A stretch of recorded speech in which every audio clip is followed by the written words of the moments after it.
How to create a new character in Age of Empires. Hi everyone, welcome back to another video from Crazy Gamer. Today in this video we are gonna learn how you can easily create a new character in the Age of Empires game. So let's get started. First of all, launch open the Age of Empires game on your device. Once you're inside the game, from the home screen, go ahead and tap on your profile avatar at the top left corner. You'll then end up in this Governor Info section. Click on the Settings button at the bottom left, and then on the next page, click on Characters. Now, inside the Character Management page, click on Create at the top right.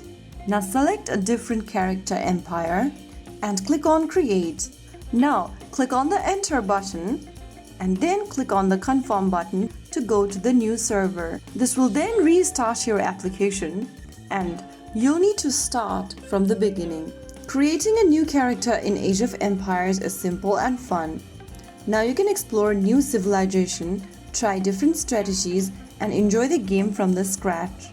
Build your empire and conquer your enemies. If you found the video helpful, don't forget to like, share, and subscribe to our channel. I will be back again in the next video. Stay tuned till then.